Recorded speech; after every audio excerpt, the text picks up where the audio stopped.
$500 million erased in a single stroke. That's what Donald Trump just gained back inside a New York courtroom, while 38 million Americans still live in poverty. Jasmine Crockett exploded in fury, accusing the judge of selling justice to the highest bidder. The chamber erupted with gasps, shouts, and disbelief, until Jasmine dropped a twist so devastating it froze Trump in front of millions. The question is, when the system bends for the rich, who will rise to protect the rest of America? The broadcast didn't open with "Comet detonated." The first image seared across America's screens, Donald Trump leaning back in his chair, smug grin carved into his face like a victory mask. Beside him, the New York appellate judge sat rigid, stone-eyed, the very picture of power cloaked in silence. And then Jasmine Crockett, she didn't sit still. She leaned forward, shoulders square, eyes blazing with the fury of millions who had been cheated. The air itself felt electrified, as if the walls of the chamber were about to crack under pressure. The reporter's voice struck like a hammer. Breaking. The appellate court has erased Donald Trump's $500 million penalty, though the fraud verdict stands. For a heartbeat, the chamber drowned in disbelief. $500 million wiped clean, not because Trump was innocent, but because the punishment was deemed excessive. Families lose homes over $500, but here, a billionaire had just been handed back $500 million. The injustice was not whispered. It was broadcast live. Jasmine's palm slammed against the table with a force that made the microphones shake. Her voice cracked open the silence, sharp and unflinching. $500 million doesn't disappear. It doesn't evaporate. It changes hands. The only question is whose hands. The words detonated in the room, ricocheting off the cameras, drilling into living rooms across the country. She wasn't just speaking. She was indicting the entire system. Trump's smirk widened. He tilted toward the microphone, dripping venom. There she goes again, the loudest mouth in Washington. You're mad because I win. I always win. And you're just a headline chaser. His arrogance was thick, almost theatrical, designed to provoke. But Jasmine didn't blink. Her chest rose and fell, not with rage, but with resolve that bordered on dangerous. She looked straight at the judge, her eyes cold steel. When justice bends for the powerful, it breaks for everyone else. Tonight, America deserves to know if this courtroom delivered law or a sale. Gasps rippled. The judge's jaw tightened, but he stayed still, hiding behind his marble mask. The audience stirred like a restless storm. Reporters' pens scratched furiously, cameras zoomed tighter, every breath magnified. This wasn't just politics, it was betrayal. Live streamed to millions. Jasmine's voice dropped lower, cutting deeper. While parents choose between insulin and rent, this chamber just gave mercy to a man who built his empire on lies. Do you call that justice, or is it something uglier? For the first time, Trump shifted. The smirk faltered, barely. It was quick, but Jasmine caught it. She leaned into the silence, her words deliberate, electric. If $500 million can vanish in this room with the swing of a gavel, then America needs to ask what else has vanished. And who paid the price? The chamber froze. Viewers at home leaned forward. Trump's eyes narrowed. The judge's fingers twitched. And in that suspended second, everyone knew Jasmine wasn't just throwing accusations. She was about to light the fuse. Trump leaned into the microphone, his grin spreading like oil across water. His voice dripped with mockery, each word aimed like a dagger. Jasmine Crockett, the failed lawyer turned part-time politician. You parade around Congress screaming about justice, but what have you actually done? Nothing. You're just another angry voice from a forgotten district, and America doesn't need your pity party theatrics. He chuckled under his breath, then delivered the insult with precision. You stand here pretending to fight for your people, but your people don't even believe in you. The chamber hissed. Some in the audience gasped, others booed, but Trump raised a hand as if conducting an orchestra of disdain. His tone grew sharper. You want to know the truth, you're jealous. Jealous of success. Jealous of power. Jealous of me.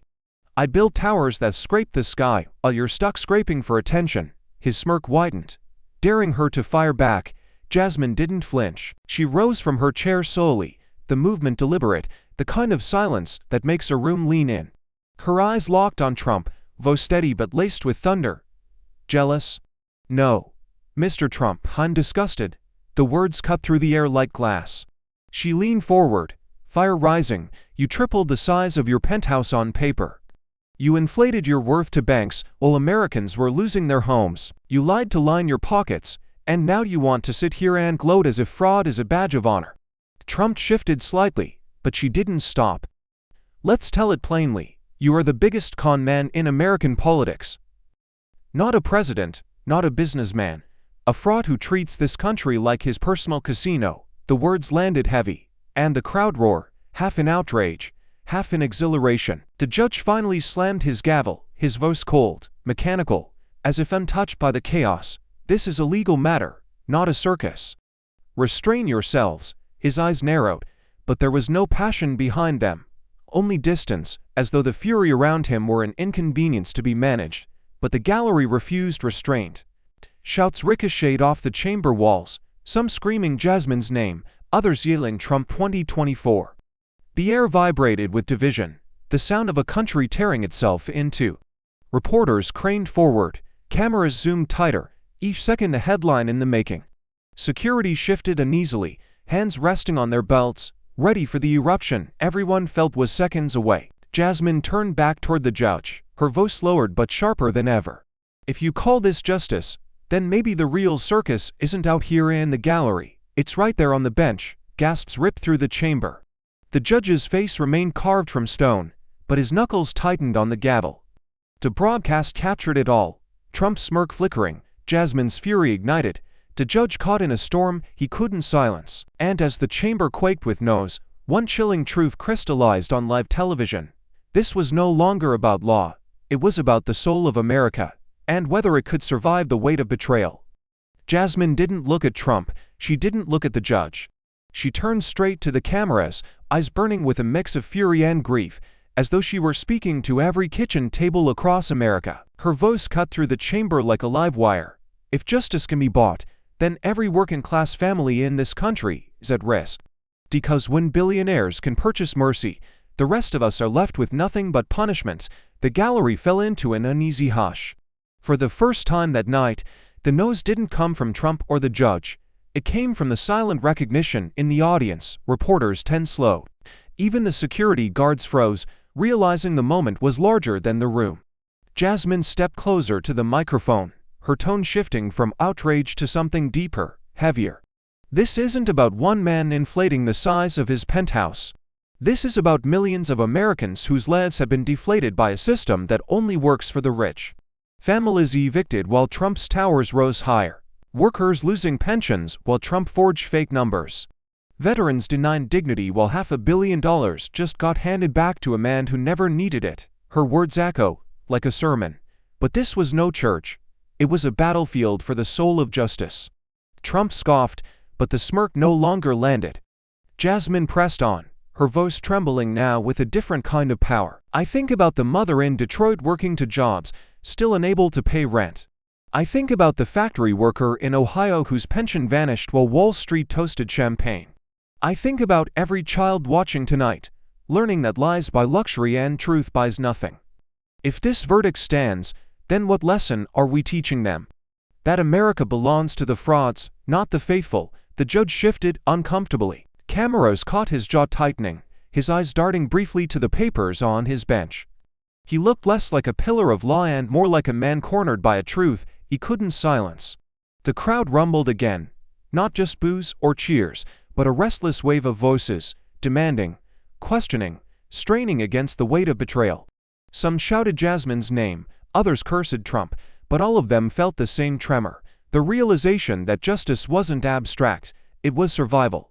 Jasmine leaned in closer, almost whispering now, but the microphone carried her words into every home. Justice doesn't vanish in a courtroom. It vanishes when we allow the powerful to redefine it. And tonight, America needs to decide whether we still own justice, or whether it's already been sold. The screen froze for a second on her face. Jaw set, eyes locked with the nation's. And then she asked the question that cracked open the silence like thunder. Who truly owns justice?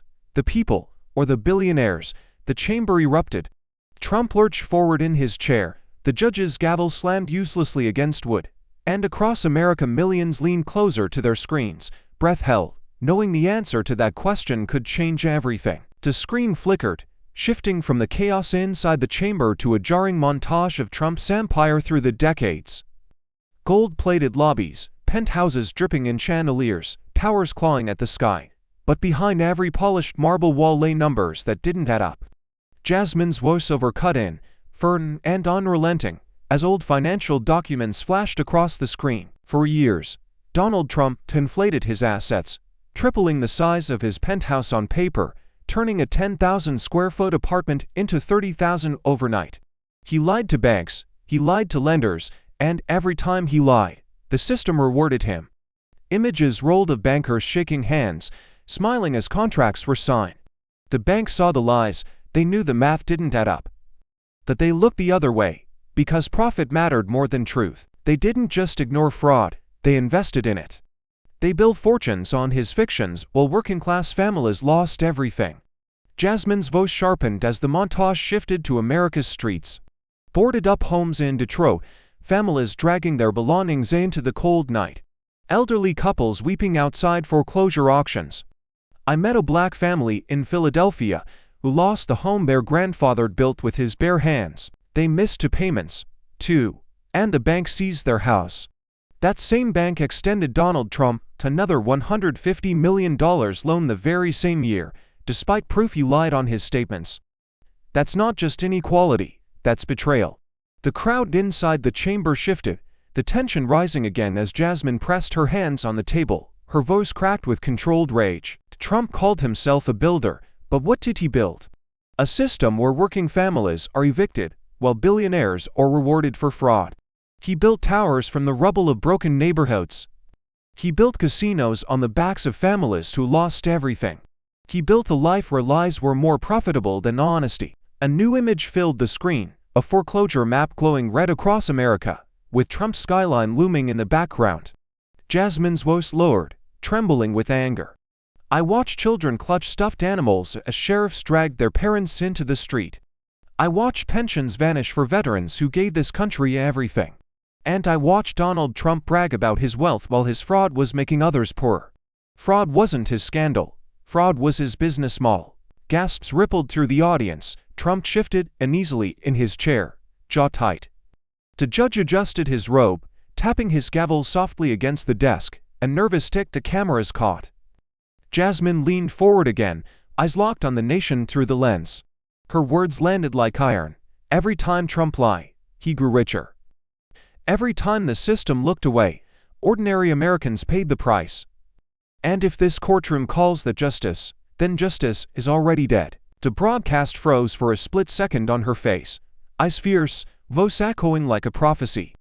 And then she dropped the line that turned the air electric. The real question isn't how Trump built his empire.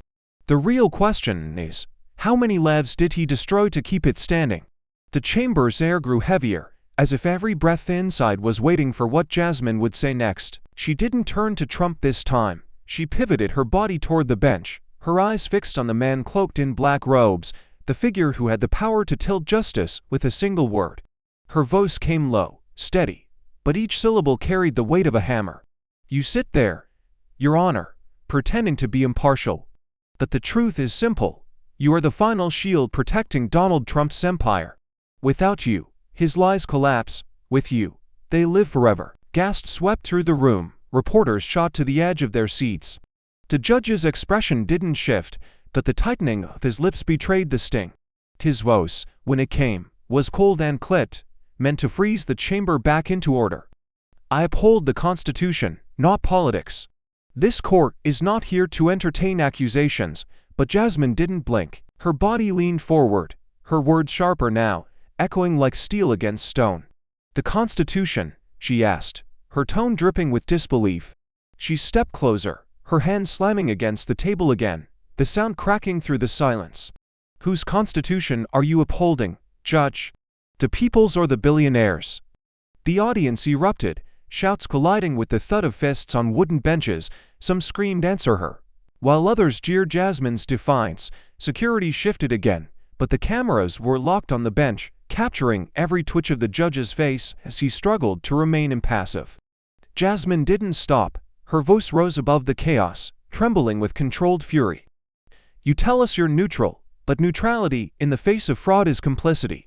Neutrality, while a $500 million penalty evaporates, is not law, it's loyalty to power. And if you call that the Constitution, then maybe America needs to ask, has the Constitution itself been sold? The judge gripped his gavel so tightly his knuckles whitened.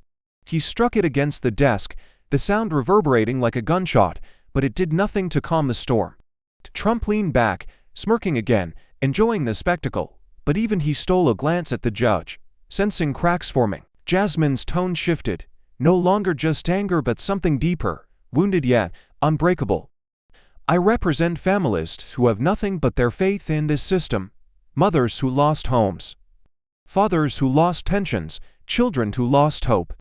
And they are watching you right now. You tell them you serve the Constitution, but what they see is a judge serving the rich. You tell them this is justice, but what they feel is betrayal. Her words landed like blows, each one aimed at the man on the bench, but the impact was national. The cameras zoomed close, capturing the flicker of uncertainty in the judge's eyes, the tiniest hesitation that spoke louder than any ruling. The room grew tense again, silence creeping back in as everyone waited for the next move. Jasmine leaned in, voice dropping to a whisper carried on the microphone, intimate and lethal. So I'll ask you again, Judge, whose Constitution do you serve, the people's or the billionaires? The chamber froze, the gavel trembled in the judge's hand. And for the first time, America wasn't watching Trump squirm. They were watching the system itself stand trial, and no one knew if it would survive the question. The chamber was already shaking under the weight of Jasmine's revelations when Trump snapped. His voice tore through the uproar like a whip, raw with rage. You're nothing but no's, Jasmine. You'll never stop me. I've beaten prosecutors, I've beaten politicians, I've beaten every system they've thrown at me, and I'll beat you too. His fist pounded the table, sending a glass of water toppling onto the papers before him. For the first time that night, his tone wasn't smug. It was furious, almost desperate. Jasmine didn't recoil. She leaned in, her face inches from the microphone, her voice cold as steel, but carrying the heat of a rising storm. No's is what wakes a sleeping nation. And tonight, America isn't asleep anymore. Her words cut through the roar of the gallery, forcing the room to hang on every syllable. Trump's face flushed crimson. He stood halfway from his chair, fingers stabbing the air at her. You think this circus makes you powerful? You're a lightweight, a nothing. Without me, your name wouldn't even appear in tomorrow's paper. His words dripped venom, but his eyes betrayed something else unease, the first hint that the fortress around him was cracking. Jasmine seized the opening. She raised the leaked emails high again, her voice rising. Then explain this, Donald. If you're untouchable, why do your allies whisper to clerks in secret? Why do your fingerprints appear in shadows where justice should shine brightest? Nose doesn't topple empires, truth does. And the truth is standing right here. The crowd gasped, shouts of "show it!" once again swelling into a chant that pounded the chamber walls. The judge slammed his gavel, but the sound was lost in the storm. Trump barked back, trying to shout her down. Lies, all lies. You'll be exposed, Jasmine, you'll be finished before this is over. His voice cracked at the edges, raw with fury. Jasmine didn't flinch. She stepped closer to him, eyes unyielding, her voice now lower, but more lethal. You call me nose, but you're terrified of the sound. Because every lie you've ever told, every fraud you've ever committed, is echoing tonight louder than your empire can contain. The louder you scream, the more the world hears what you're afraid of. The chamber fell to a breathless silence, the kind that feels like thunder waiting to strike. Trump's hands shook as he gripped the table, his eyes darting toward the cameras as if searching for refuge in the gaze of his supporters. But even through the screen, America could see it, the sweat beading, the cracks widening, the empire trembling. Jasmine leaned into the microphone one final time, her tone sharper than glass, her words a blade driven straight into the heart of the moment. So yes, I am nose, but tonight, this nose is the sound of justice waking. And when a nation wakes, Donald, even your empire won't survive the morning. The chamber erupted again, half in rage, half in wild applause. Trump froze, lips parted, unable to summon a comeback. And across millions of screens, Americans leaned forward, knowing they were witnessing something that no gavel, no smirk, no threat could silence. Jasmine didn't let the eruption settle. She steadied herself, inhaled, and for a moment her voice softened, but it carried a sharper weight than before. "You call me nose, Donald, but I know where that nose comes from. I am the daughter of working-class America.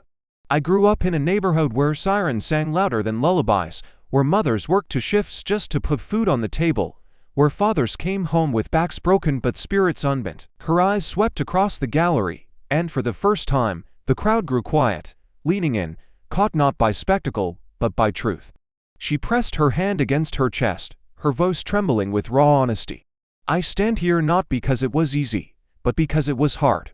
I wasn't born into towers or gold. I was born into debt notices taped to doors, into schools that didn't have enough books, into streets where opportunity was rationed out like scraps. And every person watching at home tonight knows what that feels like. That is who I am fighting for," Trump snorted, but Jasmine's words drowned him out. "This fight isn't about me versus you. It's not even about me versus a courtroom. His is about every silenced voice in America, the single mother who lost her home while banks wrote off your lies, the immigrant who was told he didn't belong, the veteran who traded his body for freedom only to be told his pension was gone. I carry them with me. Their voices are in mine.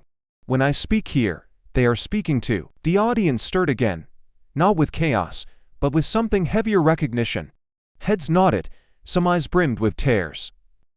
For a flicker of a second, the chamber felt less like a courtroom and more like a confessional.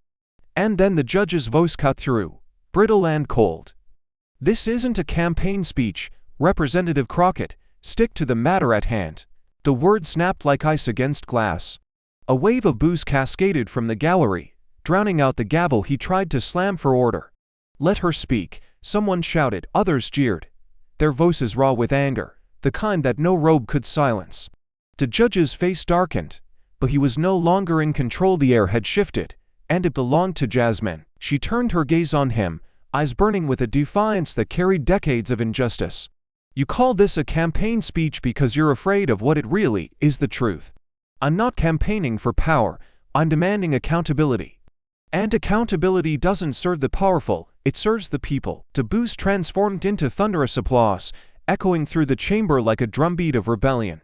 Trump's jaw clenched, the judge's gavel hammered in vain, and the cameras drank it all in: the raw collision of authority and defiance, of silence breaking at last.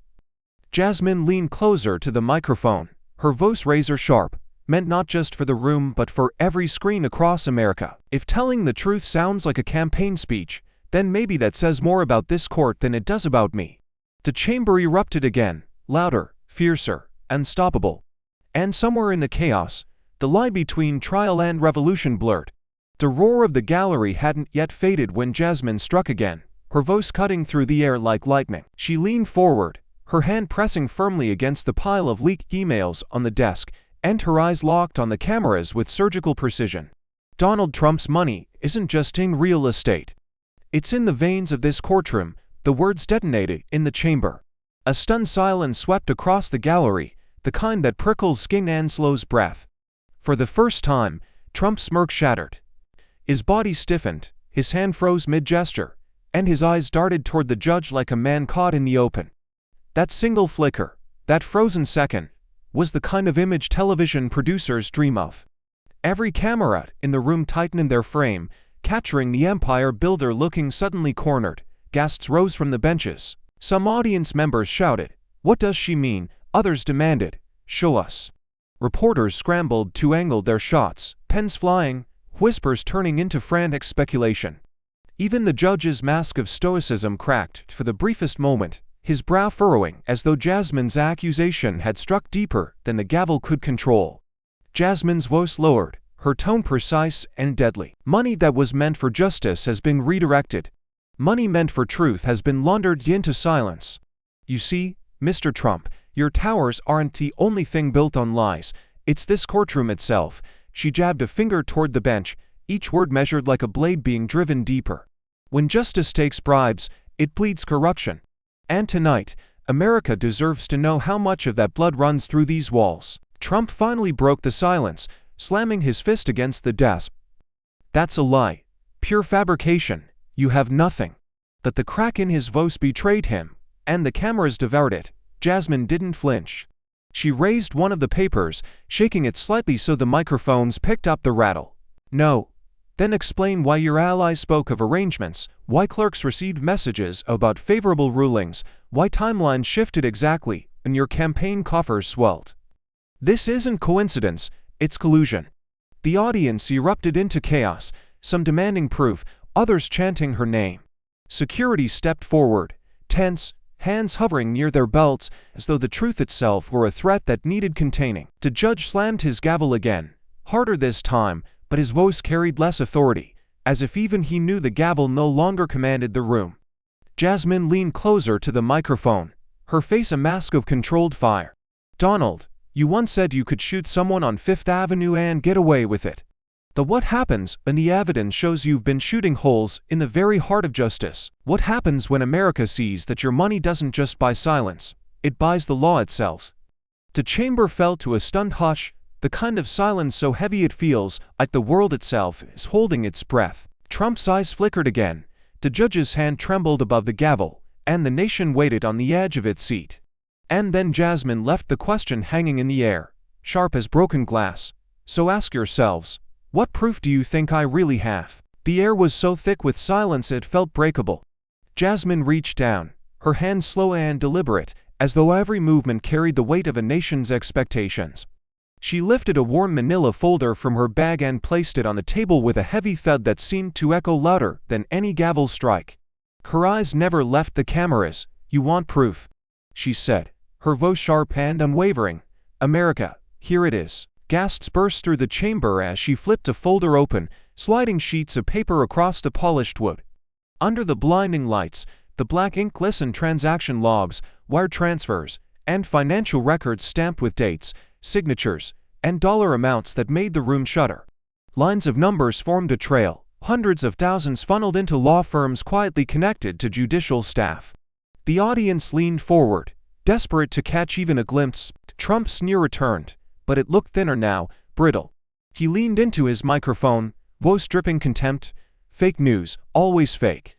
You people will believe anything if it makes me look bad." His laugh rang hollow, tinny against the cold weight of what lay on the table, but Jasmine wasn't finished. She held up one document, raising it high so the cameras could capture it. "This isn't noise, this isn't rumor. These are suspicious transfers, money moving in the shadows, routed through firms with direct ties to those who were supposed to serve justice impartially. Look at the dates, look at the amounts. These payments didn't happen years ago, they happened weeks before the ruling that handed Donald Trump back $500 million. The gallery exploded, shouts of "Show it to the people" and "Read it out loud" clashed with boos from Trump supporters.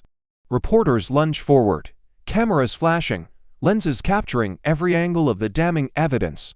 Security barked orders, but even their presence felt small compared to the tidal wave of outrage rising inside the chamber. The judge slammed his gavel again, harder this time, his voice straining to sound in control. "This is inappropriate, irrelevant. Order must be maintained." But the edge of panic in his tone betrayed him. His hand trembled on the gavel. The cameras caught it, the country saw it.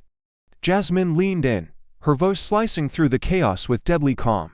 "Irrelevant? Then why do these firms show up in your clerk's personal communications? Why do these transfers align exactly with the timeline of Trump's appeal? You can call me nose, you can call this fake. But the numbers don't lie, and neither does the timing." Trump's face reddened. He tried to laugh again, but it cracked into a growl. "You'll regret this. You're finished. Everyone knows this is a witch hunt." Jasmine's gaze stayed fixed, unflinching. She spread the documents across the table like a dealer laying down cards no one could beat. Her final words struck like a verdict broadcast to millions.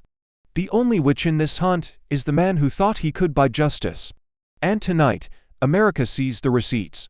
The chamber fell into a stunned roar, split between disbelief and vindication. Trump froze, the judge's gavel hammered in vain. And across America's screens flickered with one burning question: if the evidence was real, how much further did the rock go? The manila folder lay open like a wound on the table, its pages bleeding numbers the cameras couldn't look away from. For the first time all night, the mask of the New York judge began to slip.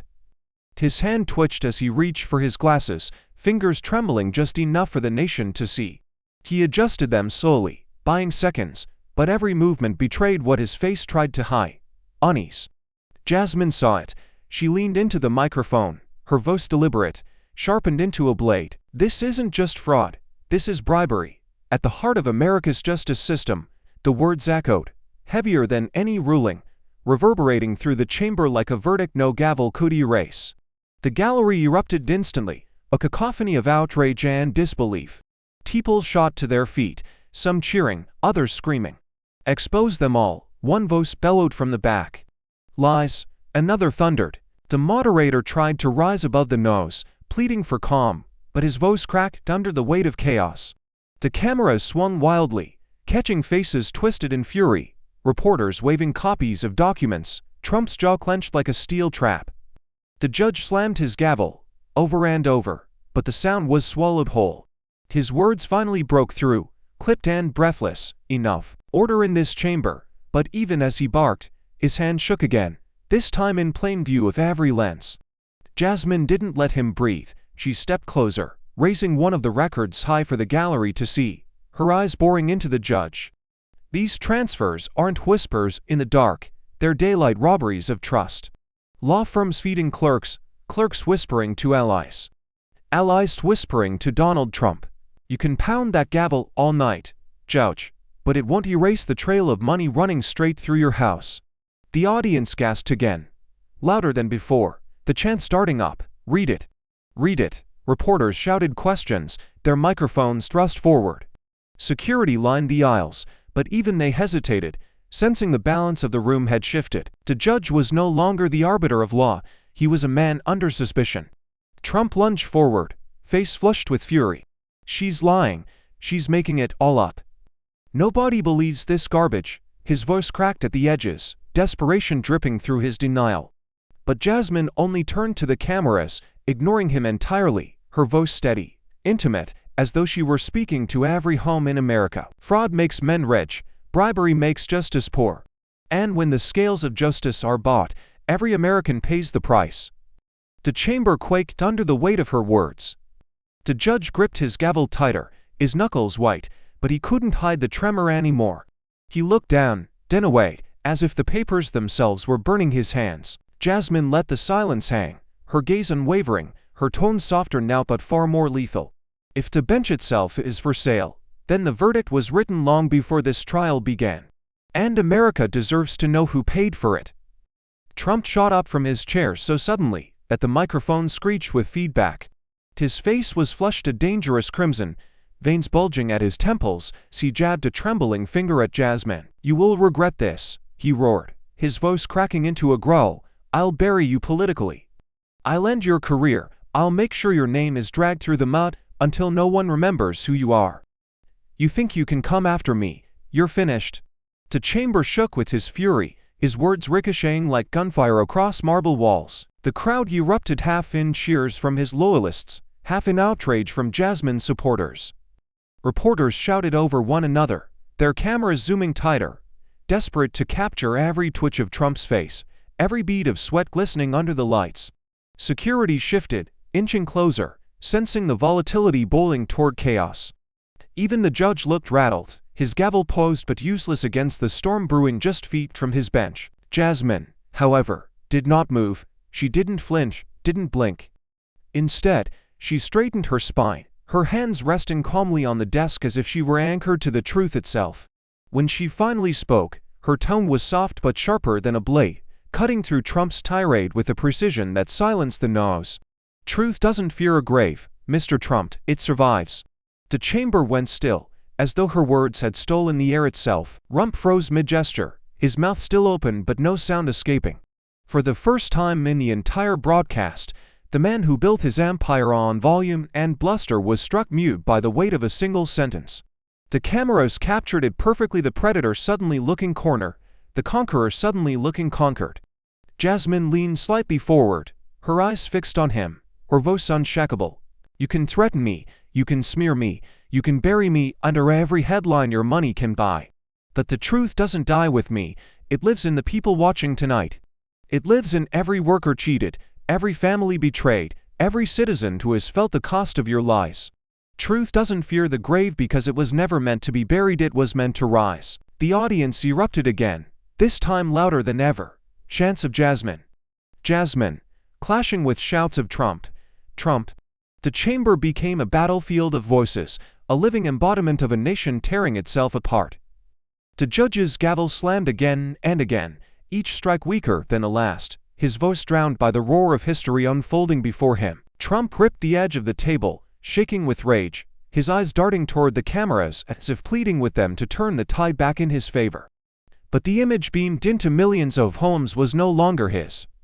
It was Jasmine's, calm, steady, unbroken, standing like a pillar against the storm. And as the nose swelled to unbearable heights, the cliffhanger hung heavy in the air, a question that no gavel, no threat, no smear could silence. Would America believe Jasmine's defiance, or would Trump's narrative of victimhood seduce the nation once again? The chamber still rang with echoes of Trump's threats when Jasmine shifted her gaze, not at him, not at the judge, but directly into the camera lens. Her voice cut through the chaos, lower now, steadier, carrying the kind of gravity that forces silence. This isn't just about one man's lies. This is about the people he trampled while he lined his pockets. She opened a folder of testimonies, each page trembling slightly in her hand. Meet Sergeant Davis, a veteran who fought in Iraq. He came home broken, waiting months for disability benefits that never arrived. He lost his house while sleeping in his truck outside a VA center. Meanwhile, Donald Trump siphoned billions, lying about assets, lying about value, lying about worth, and the banks still bent over backwards to feed his empire. Gasps rippled across the chamber. Some in the gallery bowed their heads, others muttered curses under their breath. Jasmine turned another page, her voice sharpened, heavy with anger. Look at the Martinez family in Arizona. They worked 3 jobs between them, but when the factory shut down, they fell behind on their mortgage by 2 payments. 2, the bank threw them out. Their children slept on a cousin's floor, and the same bank extended Donald Trump another $100 million loan, despite knowing his numbers were fake. Tell me, Judge, tell me, Donald, how is this justice? The audience roared again, split between fury and disbelief. Trump shifted uncomfortably in his chair, muttering lies under his breath, but the cameras caught the sweat streaking down his temple. Jasmine pressed on, her tone dropping to a trembling whisper that carried further than any shout. And then there's Mrs. Thompson in Ohio, 72 years old, a widow, living on her pension until the company collapsed. That pension evaporated overnight, while Donald Trump strutted on television, bragging about wealth he fabricated with a pen. She lost everything, he gained another tower. She paused, lifting her eyes toward the gallery. That's not coincidence, that's America's shame written in foreclosure notices and eviction slips. The moderator raised his hand, trying to restore calm, but his voice faltered under the rising chant from the crowd. Tell it. Tell it. The chamber was no longer just a courtroom, it was a mirror held up to the nation's face. Jasmine's voice surged again, weaving fury with empathy. This isn't a trial of Trump alone, this is a trial of who we are. Do we value the billionaire who lies, cheats, and buys justice? Or do we stand with the families who lose everything because they didn't have the money to buy silence? She gripped the microphone with both hands now, her eyes blazing. Donald Trump manipulates billions like play money. All Americans beg for mercy. But tonight, America isn't begging, America is watching. The silence after her words was suffocating. Trump sat rigid, the judge's hand shook above the gavel, and the gallery leaned forward as if the next breath could tip history itself. And Jasmine left the nation with a line that pierced deeper than any evidence, a challenge echoing through every living room. So I ask you, America, are we still a country of justice, or have we already sold our soul to the highest bidder? Trump finally snapped back, his voice booming through the microphone, sharp with venom. You're not a crusader, Jasmine, you're an opportunist. You parade veterans, widows, and working families in front of these cameras because you crave headlines.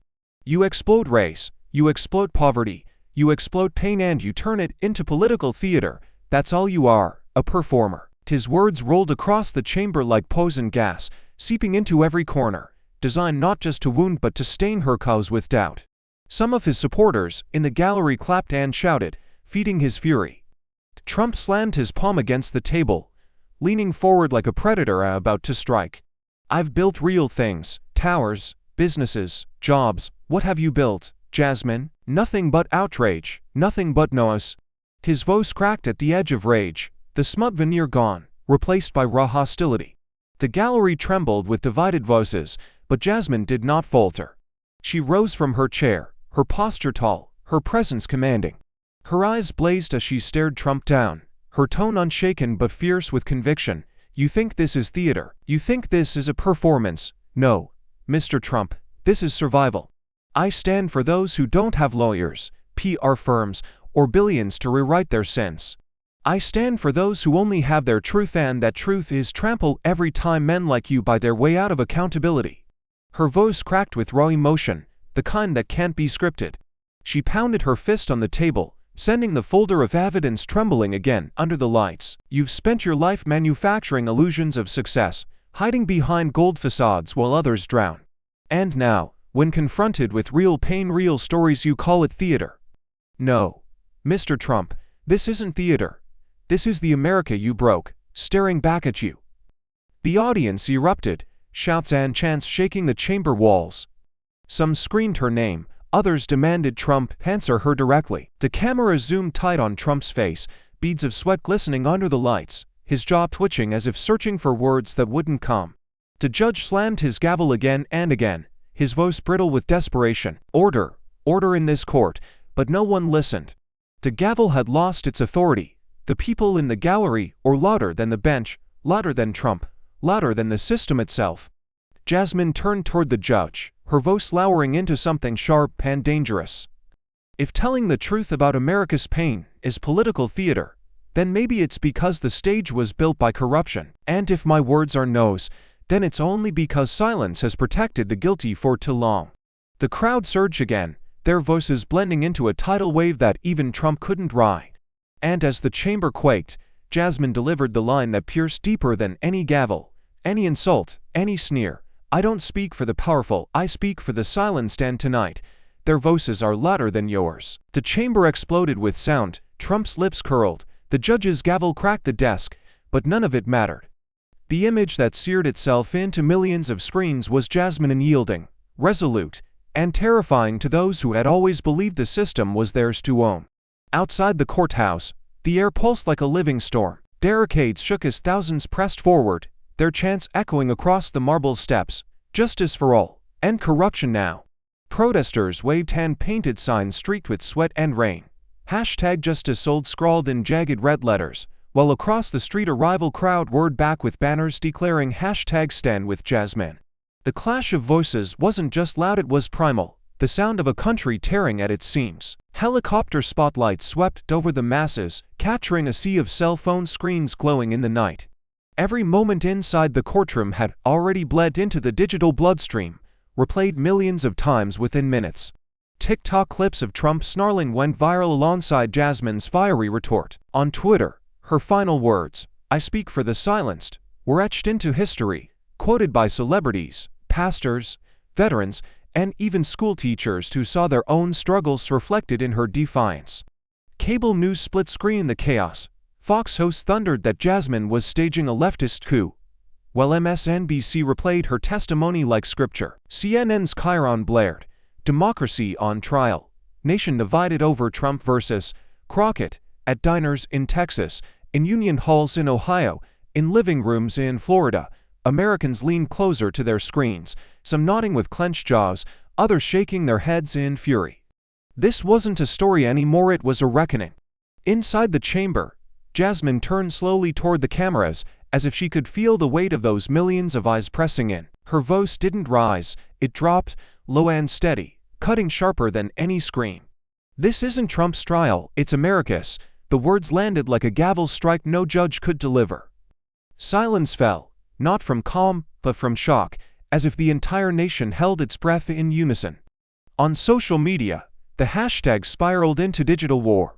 #JusticeSold exploded with accusations of witch hunts and partisan vendettas.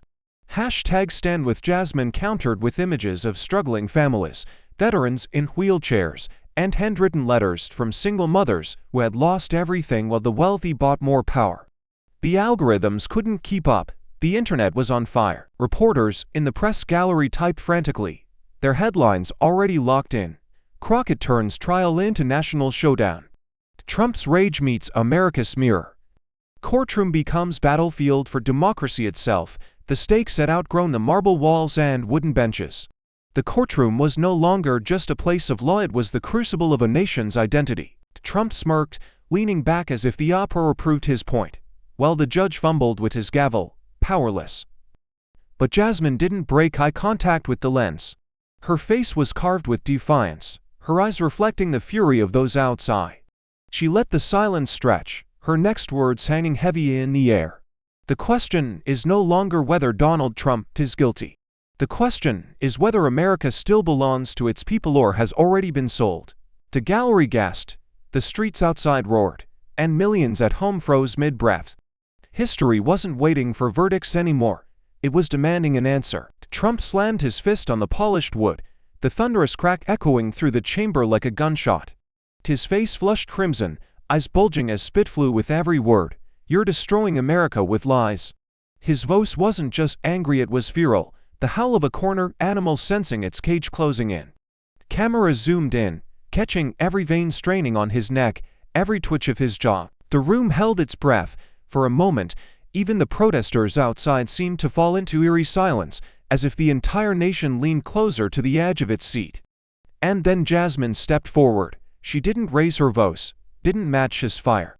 Instead, her tone was deliberate, slicing through the chaos like a scalpel. "No, Mr. Trump, lies built your empire." Her words landed with a weight heavier than the gavel the judge could no longer control. The chamber shifted, reporters stopped typing mid-sentence, aides froze with papers half raised, even the judge's hand hung suspended in the air. Trump's sneer faltered for a fraction of a second, caught between fury and fear. That sliver of hesitation, magnified on national television, was more damning than any document. Jasmine pressed on, her voice low but resonant. "Every skyscraper you named after yourself, every deal you sold as victory, every headline you twisted, it was all mortar and steel held together by lies. And now those lies are cracking, one by one." She held up a single sheet of paper, not revealing its contents yet, letting its shadow loom larger than its words. "And when the foundation collapses, Mr. Trump, it won't just be your empire that falls, it will be the myth of invincibility you sold to America." The silence that followed wasn't calm. It was suffocating, the kind of silence that presses down like a storm before it breaks. In the gallery, a woman clutched her rosary so tightly her knuckles went white. A veteran shifted, uncomfortably, jaw clenched, eyes wet. Even Trump's own allies averted their gaze, unwilling to be caught in the blast radius of what was unfolding. Trump leaned forward, his voice a hoarse whisper picked up by every microphone. "You can't prove it." Jasmine didn't flinch. Her eyes locked on his, unwavering, her grip on the paper unshaken. "Proof is not the problem, Mr. Trump, it's time, and time has finally caught up with you." The words hung like a verdict before the verdict, stretching the silence until it snapped into a collective gasp. The judge's gavel struck, but no one listened. The chamber had already passed judgment in their hearts. And as the camera cut to Trump's frozen expression, a single thought reverberated across millions of screens, whispered and screamed alike. What if this is the moment the empire finally crumbles? For the first time that night, Jasmine's voice faltered. She clutched the paper in her hand but didn't raise it like a weapon. Instead, she let it hang at her side, as if its weight was unbearable. Her eyes swept the chamber, not with defiance, but with sorrow. "I have read files most of you will never see. Pages that don't just list numbers and losses, but names, children's names." Her voice cracked on the word children, and the room stiffened. Even the judge lowered his gaze for a fleeting moment. She pressed on, her words slow, trembling, yet cutting. "I've seen the report of an 8-year-old girl deported alone, sent back to a country she couldn't even remember because she left it as a toddler. I've met veterans who bled for this country only to come home and find themselves sleeping in alleys while billionaires signed deals on private jets. And I've watched families lose their homes in neighborhoods that were promised renewal, while men in gold-plated towers laughed their way to the bank." Her voice dimmed into something more personal, her shoulders tightening as though each memory clawed at her. "Do you know what it's like to look a child in the eyes and tell them that the law says they don't belong? Do you know what it's like to hold the hand of a veteran who served to tour, only to die on the steps of a shelter that had no beds left. That's not just policy, that's betrayal. The silence in the chamber shifted.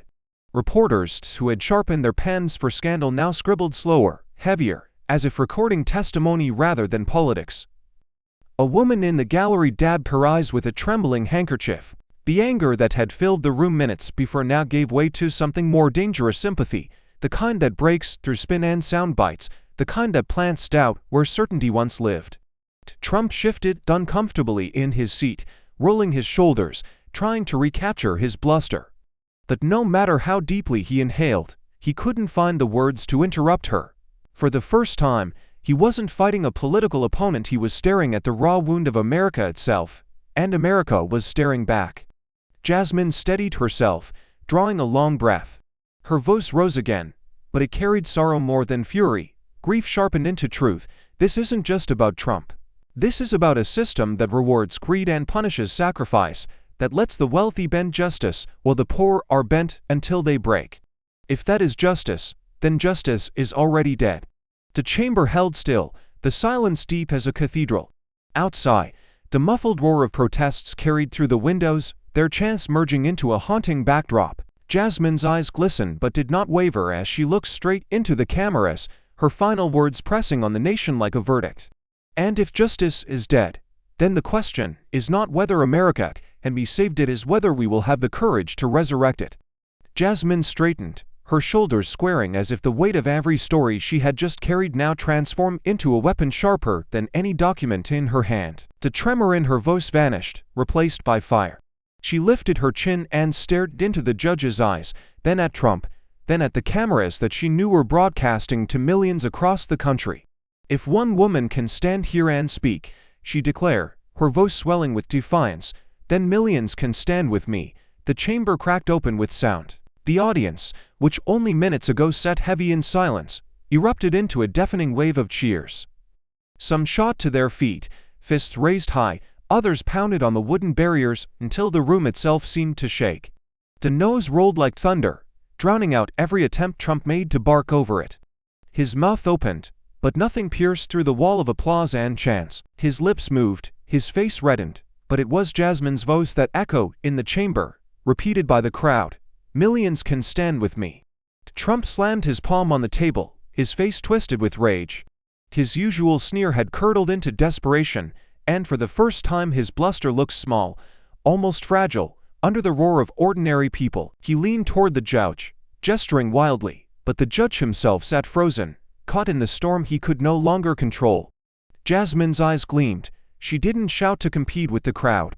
She let them carry her words, her courage multiplying through their voices. Slowly, deliberately, she raised the manila folder again, not to wave it like a prop, but to hold it aloft as a symbol. "This fight is no longer mine," she said, her tone lower now, forcing those straining to hear. The audience leaned in, their cheers dipping into silence, anticipation pulling them closer. "It belongs to everyone who refuses to be silenced, everyone who knows the truth cannot be buried by wealth, by lies, or by fear." The camera zoomed in on Trump's face, jaw clenched, sweat gathering at his temples, eyes darting as though searching for an exit that wasn't there. This was not the show he had mastered for decades. This was no rally with a scripted crowd. This was a courtroom, and Jasmine had turned it into an arena. The moderator pounded the gavel in vain, his voice lost under the chant now sweeping the chamber and bleeding into the streets outside. "Stand with Jasmine. Stand with Jasmine." Each repetition rattled the windows. Trump's lips trembled, his knuckles whitened as he gripped the table, the image of a man not in command, but cornered. And then Jasmine delivered the words that would hang in the air like a final strike. She leaned into the microphone, her tone steady, every syllable cutting with precision. "This is not the sound of no's, Mr. Trump. This is the sound of America waking up." The crowd detonated again, a living wall of fury and hope that swallowed the chamber whole. Trump's attempt to speak dissolved into chaos, his voice nothing but static against the roar. The cameras froze on the moment the woman standing tall, the crowd at her back, and a former president sinking in his chair, red-faced and silenced. And the question that followed was no longer whispered but thundered across the nation. Is this the moment Donald Trump finally loses control, or the moment America finally takes it back. The judge's knuckles were pale as he gripped the bench, his voice cracking against the tidal wave of outrage pouring through the chamber. Cameras caught the tremor in his hand as he adjusted his glasses, each small movement betraying the unraveling of authority. At last, with the weight of the crowd pressing down on him, he stammered, "This court cannot ignore the evidence presented tonight." The words, though timid, landed like a detonation. The chamber gasped, then hushed, as if the nation itself had inhaled and forgotten how to breathe. Trump's chair screeched against the marble floor as he shot to his feet, his face crimson, his voice a guttural roar that ripped through the silence. "This is tyranny," he bellowed, veins pulsing at his temples. His fists hammered the table like a man trying to pound reality back into submission. "You're not judges, you're executioners. This is the end of freedom in America." His words cracked with a desperate energy, the bluster of a man who had built empires on intimidation, but now found the walls closing in. Jasmine did not flinch. Her gaze was steady, her posture ironclad, her presence filling the room like a flame devouring oxygen. She leaned into the microphone, her voice deliberate, sharpened to a blade. "No," she said, each syllable resonating with finality. "This isn't tyranny, this is accountability." A murmur swept across the audience, then surged into applause, louder and fiercer than before. The chant began again, rolling like thunder through the chamber. "Accountability, accountability." It rattled the judge's bench, echoed off the high ceilings, and spilled into the streets, where protesters, pressed against barricades, their signs glowing under floodlights. Trump's jaw twitched, his bravado buckling under the nose, but he forced a grin that looked more like a grimace. He raised a finger toward Jasmine, shaking, as if trying to turn her into the villain of his narrative. But the cameras had already betrayed him, the sweat shining under the lights, the tremor in his hand, the mask of control cracking for all to see. Jasmine did not look at him. She looked past him, directly into the cameras, her eyes burning with a certainty that pierced the lens and reached every living room in America. "If justice bends tonight," she declared, "it will bend toward truth. And truth is stronger than any tyrant." The chamber thundered again, the sound of a nation no longer silent. And as Trump stood cornered, trembling under the weight of a single word, accountability, the question that gripped every viewer was stark and unescapable. Was this the night Donald Trump's power finally broke? The night bled into morning, but the echoes of Jasmine's words refused to fade.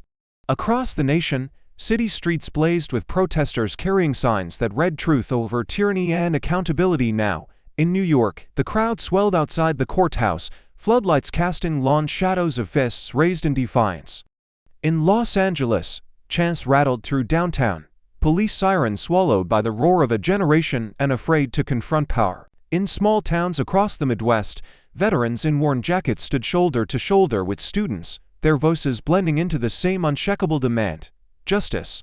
On every cable network, commentators spar in heated panels. Some called Jasmine reckless, accusing her of weaponizing the courtroom.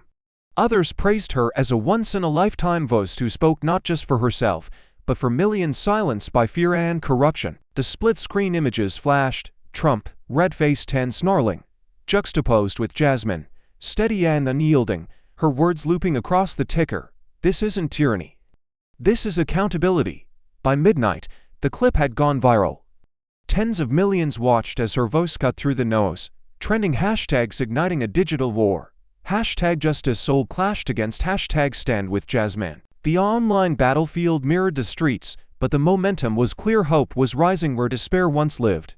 Inside Trump's campaign headquarters, panic seeped through the walls.